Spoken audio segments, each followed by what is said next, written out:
Hello everyone and welcome back to a brand new video where today we are here with Gran Turismo 7. Yes, it's been a little while since we jumped into GT7, but I thought, you know what, I watched a tiny bit of the World Tour final from Monaco last weekend. I'm still not sure how Igor Fraga is as dominant as he is, but I thought, you know, this week Gran Turismo have decided to do some Monaco demo events, as they're known. Basically, you've got a few chances over the course of this week to do the same races that those really sweaty guys did over the weekend. And I thought, you know, we'd jump in tonight. I didn't actually know about this until today, so we're going to jump in. Tonight we're going to be doing the Toyota Cup. I think then tomorrow is Manufacturers Series, Sunday night is Nations Cup. They're quite long races. This one is 30 laps around Fuji in the Toyota GR010. But yeah, I mean, we'll see what we can do. Fingers crossed we can just have a good race out, and maybe, just maybe, pick up a few points as well, and try and get back into the Gran Turismo sort of spirit, if you will. Right, well, the only thing I'm really worried about today is if we do get some rain over the course of this, because I've got no idea what to do in those scenarios. But of course, as always, with videos on this channel, I'll showcase you guys my fastest qualifying lap. I've done a fair bit of practice for this, you know. I haven't sort of driven this Toyota, I don't think ever before, on Gran Turismo, or if I have, it's only been once or twice. So, yeah, we'll see what happens tonight. It's a bit of a test drive, I suppose.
Big mistake through the final corners, cost me a lot of time there at the end of the session, but there we go. I mean, it's a high 126, a few tenths away from my PB, but David, I don't know how he's managed to do a 26 flat in this very fast driver there. He's got an A license, so shouldn't be too surprised. I guess I'm fairly close to A license, as we've got quite a few of them in this lobby. But yeah, the best will we start in P4 though, but feel like we've got some good pace, but it's all about survival tonight. I'm just trying to learn Gran Turismo 7 once more in a slightly longer race.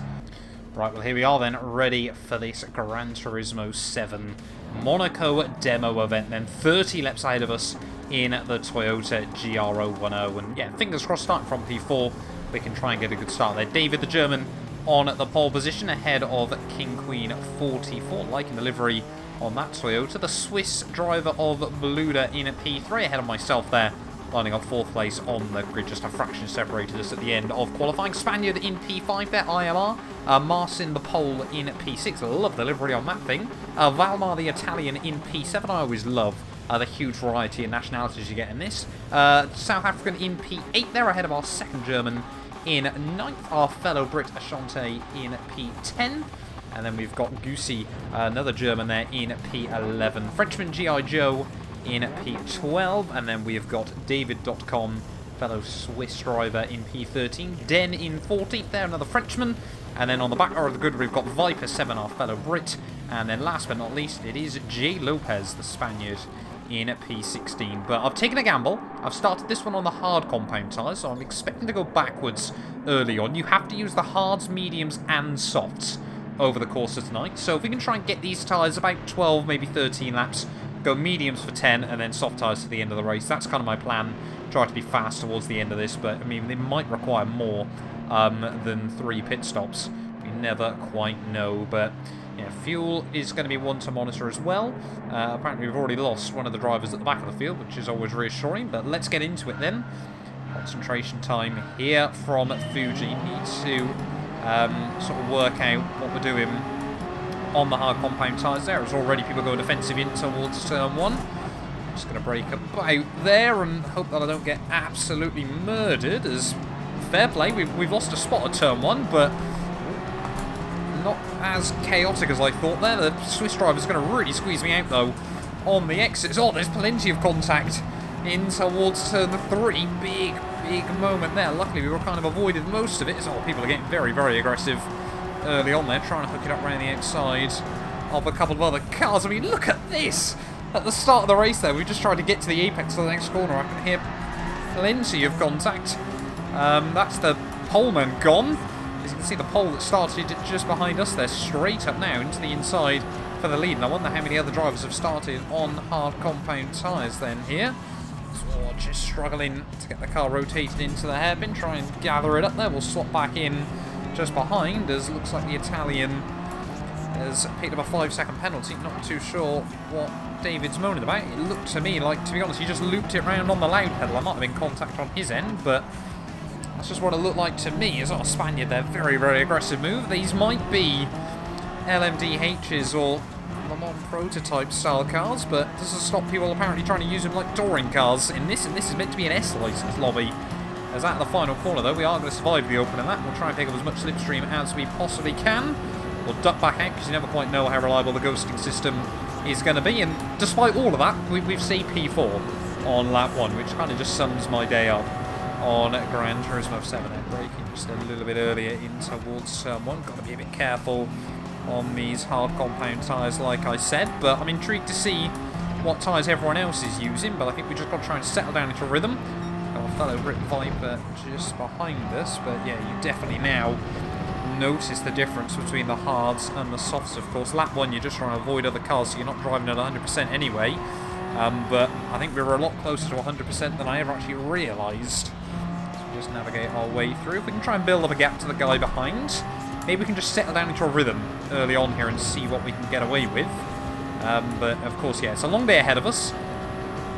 But, you know, we've just got to... The goal tonight is just to get to the flag. That's the aim.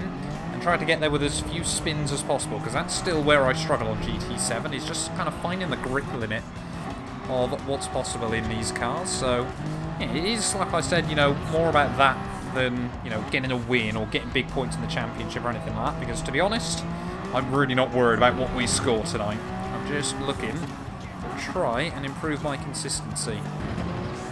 At the final corner, just monitoring the gap to our leader there. We already lost about 4/10 this time round. This seemed to always get a nice run at the final corner, constantly taking a bit of time out of him on the run back down towards turn 1. But yeah, starting lap 4 of 30, seems to be a battle going on at the front. This could really work out nicely for us. Again, it does depend on what tyres they're on though.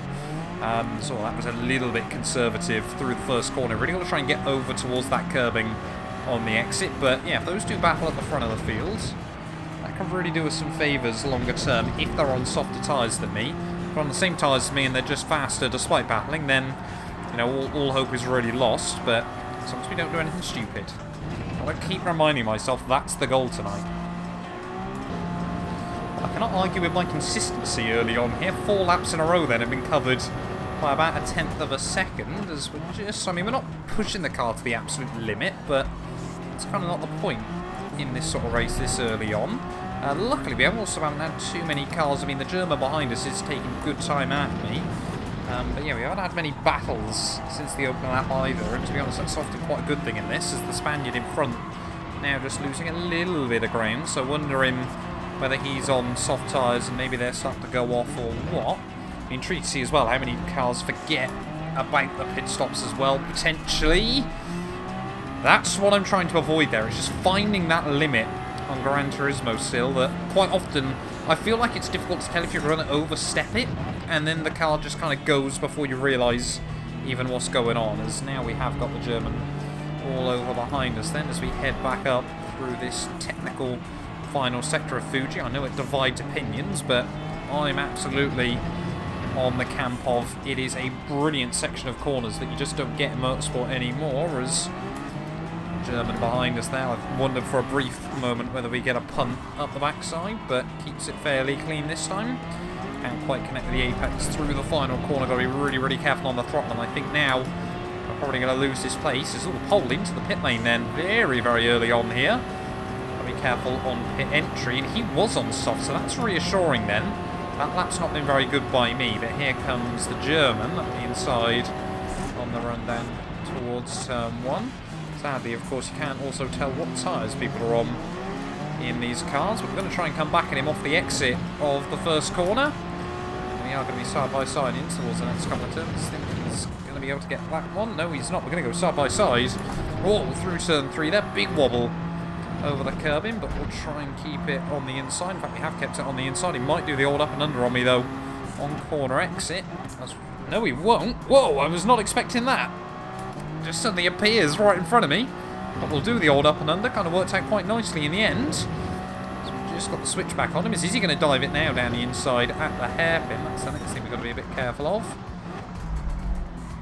Oh, I really struggle to get the brakes down there. I don't know what it is. One lap it will just get slowed down quite nicely. Next time round we'll kind of struggle through, as you can just see back end struggling for grip ever so slightly.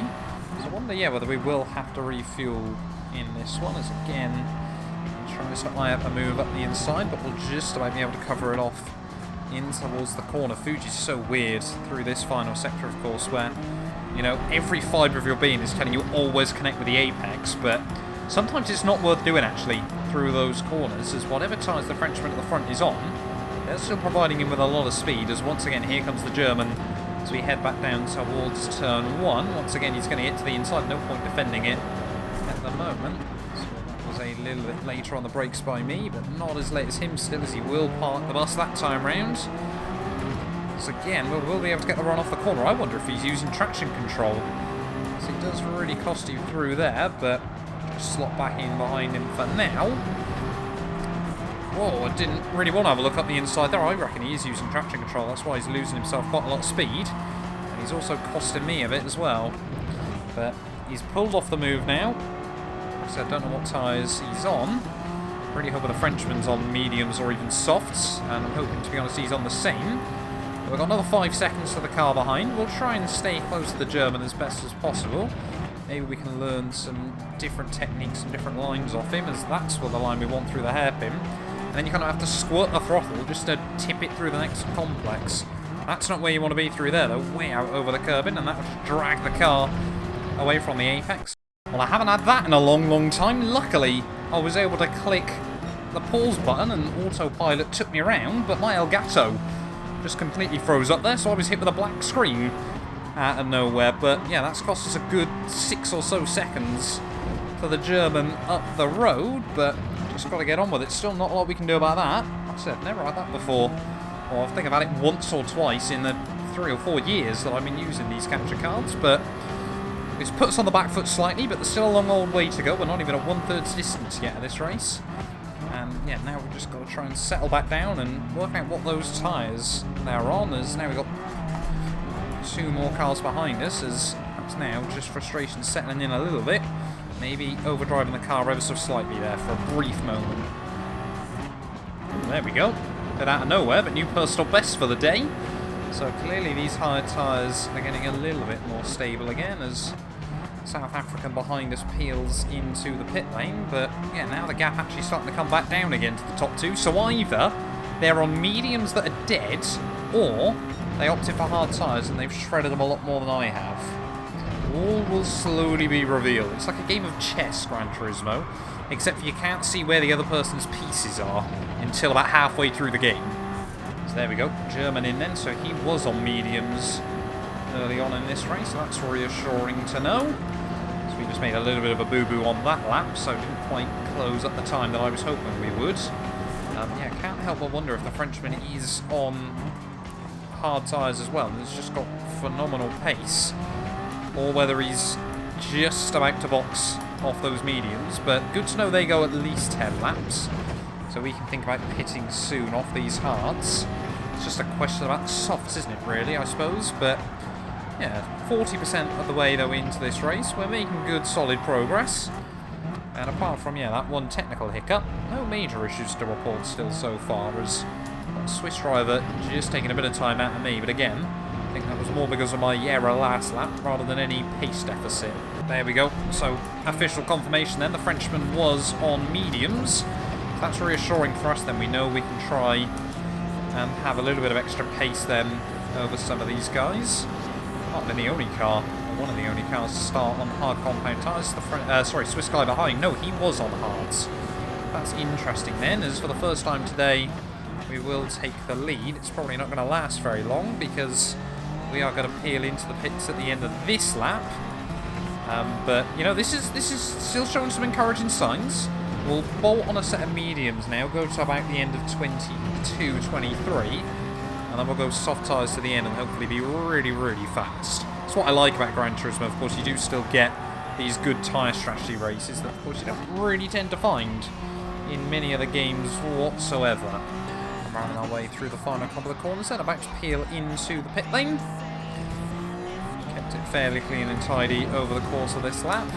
And yeah, now hopefully, of course, we should be quicker than a lot of the other cars around us pretty much from now until the checkered flag, because we are, of course, navigated the hard tyres early on in this one. Is just make sure that we select the mediums. We don't need to refuel at all, so it's just going to be bolt on a new set of those tyres there. I don't really know how much time you lose in the pit lane on Gran Turismo 7. I think it's about 25 seconds there or thereabouts.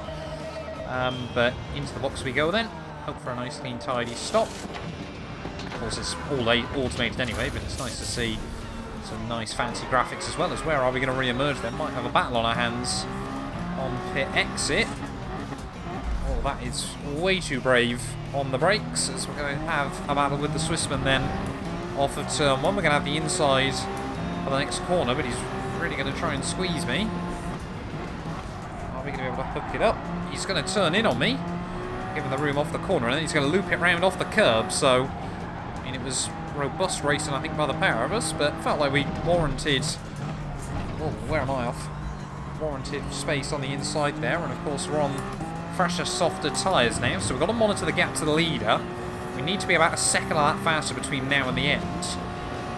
But, of course, we're not always... I think we're both going to be going on to softs at the end, aren't we? So that's going to be a difficult task. Effectively, we've got about 8 laps or so to close up this gap. Well, I don't want to get too excited too quickly, but as we get to half distance then of this race, already this lap, we've taken over 2 seconds out of our pole sitter, or current race leader, sorry, even I should say, as we've closed up now to the back of the Spaniard. Should be able to gain some free time as well in the slipstream, in the wheel tracks. I think it's really in his best interest to try and defend this one, but you never know. There is almost new fastest lap of the day as well. Are we going to get closer to have a look up the inside in towards turn 1? Big send there, slightly optimistic. We're going to get very aggressively barged out off the corner. And I don't... That's just one of those weird things on Gran Turismo 7. Like, don't get me wrong, very, very aggressive shove out the way. But why is the track got no grip at all out there? Why is it bumpy? I mean, it's fairly smooth AstroTurf by the looks of it. Like, don't get me wrong, it should have less grip. But surely it doesn't have to be like a rallycross stage out there. See if we can try and get the Spaniard again, though. And maybe this time round we'll get our elbows out. Because, I mean, those couple of seconds, they might make the difference come the checkered flag. Very, very defensive through the final corner, so this time around it should be a done deal as we head out the final turn. I think he might be peeling into the pit lane though, so we'll slot back out of the slipstream then. So I don't really know why he went so aggressively on the defence there, but it is what it is. I'm guessing he's trying to take the hards to the checkered flag, as already we have got to be a little bit careful about tyre wear, but back down to 14 seconds. And I mean, the battle for P2 might still be on, but can't help but feel the Frenchman might have a bit too much of an advantage unless we can absolutely fly. Right, we're about to start lap 20 then, in towards the final third of this race we go. are still taking a lot of time. And the Frenchman in the lead there, clearly struggling on his hard compound tyres, but we know how far these mediums are really useful for. It's only going to be another lap or two, and then I'm sure the gap will all but stagnate. So, I mean, if we can try and get close to the German, the race for P2 might still be on. As Valmar there into the pits, he was on soft compound tyres. Kind of gather that based on the fastest lap time that he was able to set. But yeah, these mediums are still working quite nicely for now. Definitely are getting a bit more worn out, but we need to try and take at least another couple of laps if we want to try and get softs to the end. It's races like this where you really do think Gran Turismo works so well when it does things right, but can also be absolutely infuriating when it doesn't. But we've just got to try and keep it on the island. Hopefully try and navigate this German once again in the near future, but can't help but wonder if we hadn't had those technical gremlins, how close this battle at the front could be. Right, so are we now going to be within the slipstream of the German? That's the all-important thing. Oh, there we go. Front two. Well, at least our leader, he's going to be boxing then. Time P2 decides to stay out one extra one, so we might have a chance now to re-inherit the lead of this race. He's going to take softs then to the end, so that is quite aggressive. I mean, we're going to be coming in one lap later, so we should have a minor advantage towards the end of this one, so maybe we could see ourselves a bit of a three-way scrap towards the checkered flag here, but it's really through this first and middle sector where we seem to have gained a lot over the German over these last few laps. You can just see there the tyres now really starting to give way, so I've no idea what his line is through here. Getting a wash of understeer though in the dirty air, but oh, he's gone offline. Can we just take a nice easy move? Yes, we will. And up back then into the lead of this race will go. Of course, I would have thought we're both probably going to be peeling into the pits then at the end of this one. So 10 laps on the mediums, 12 laps, well no, there's only 9 laps really on the mediums, wasn't it? I think we went one extra than I originally intended, hadn't I, on these tyres. So I don't know whether it's worth just taking them one extra one. I mean, the pace is still there or thereabouts. I think it might be worth just hanging out one extra lap on them.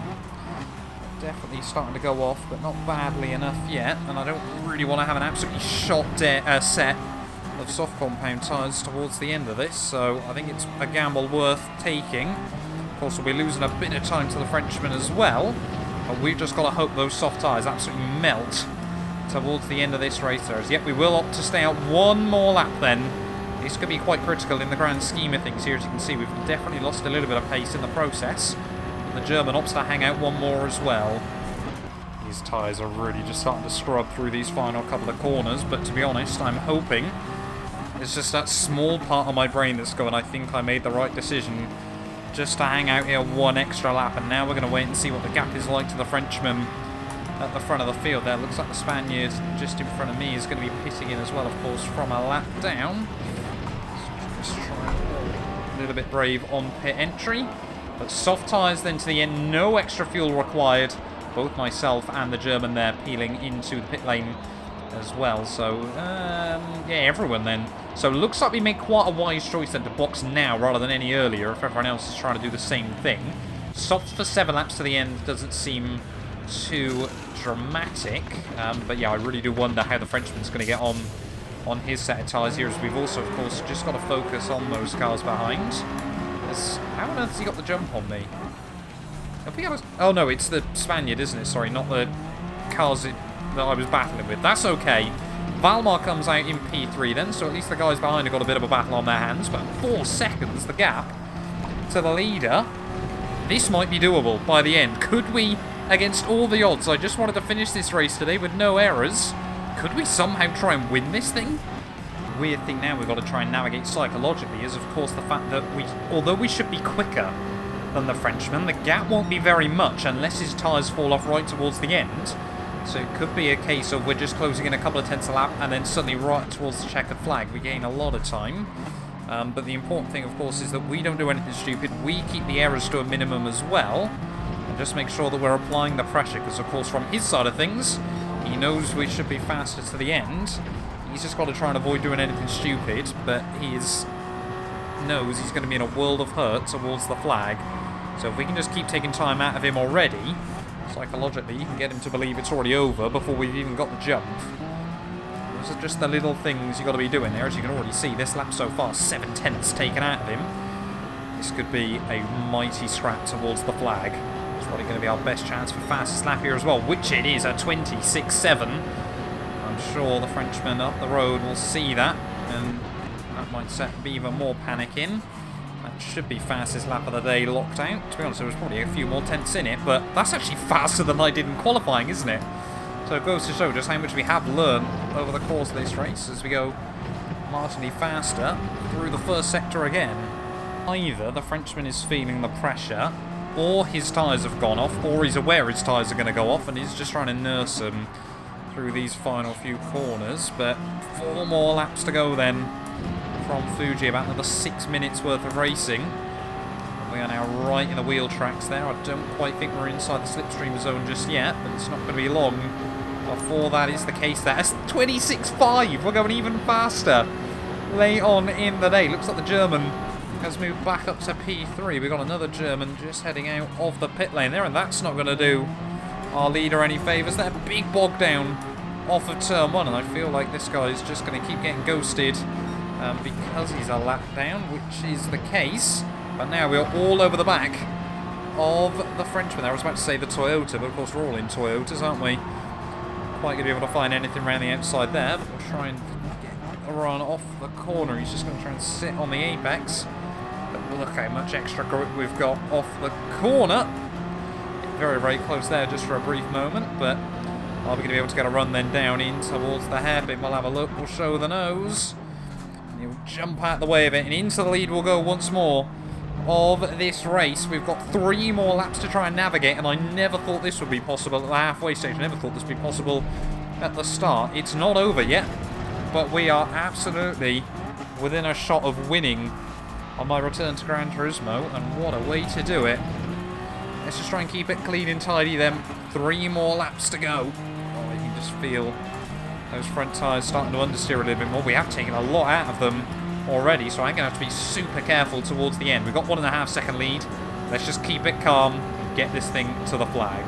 Around in the final corner then to start the last lap here from Fuji, and yeah, genuinely was not expecting this as we came into this one. I thought, you know, we can have a bit of fun with it, but you just try and get to the flag. I thought, you know, 45-minute race will be really, really good on Gran Turismo, just to try and build up some consistency. You know, if we spin a couple of times, we do something stupid, then it's not the end of the world. But coming into the final lap with a 5-second lead, I will quite happily take. I will absolutely take this at the moment. Of course, we've still got to make sure we don't do anything stupid on this final lap. I feel like the Frenchman is going to be under even more pressure from the 2 Germans behind as well, so we could have a last lap scrap coming on behind us, but we've put in the heavy work. And like I said, you know, to be honest, when you think we had that issue with my Elgato, we had the issue with the slower cars as well, this could have been even more dominant. Of course, I know everyone will have some small things that will cost them time as well, and you know, a couple of tiny little errors from me here and there, you know, overstepping the throttle a couple of occasions, things like that. But at the end of the day, it's all well and good saying what else could have gone right. We are about to, hopefully, as I'm going to do anything stupid now, walk away with a race victory here at Fuji, as through the final couple of corners we'll go. The other 2 races this weekend are going to be like this. We could be in for a lot more Gran Turismo content on the channel, but round in the final few corners then here from Fuji, it's going to be a 6-second lead from P4 on the grid. I will absolutely take that as at the final corner.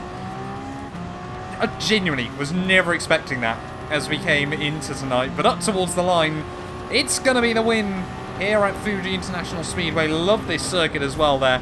Quite a challenging car, to be honest, I found over the course of the evening, but I think it is going to be the Frenchman that comes through in P2 there. Just hangs on ahead of our 2 Germans there, who finished within 10 seconds of myself. Valma P5 ahead of IMR, Den, G.I. Joe, Viper and Dave will round out our top 10. But thank you all so much for watching this video. If you have enjoyed, please do make sure you leave a like, get yourself subscribed as well. And yeah, like I said, we're going to be back with a bit more Gran Turismo 7 content over the weekend. Still got a few more iRacing races to do as well, so we'll get everything out when we get a chance. But yeah, that's going to do us though for this one, and make sure you return very, very soon for more sim racing related content.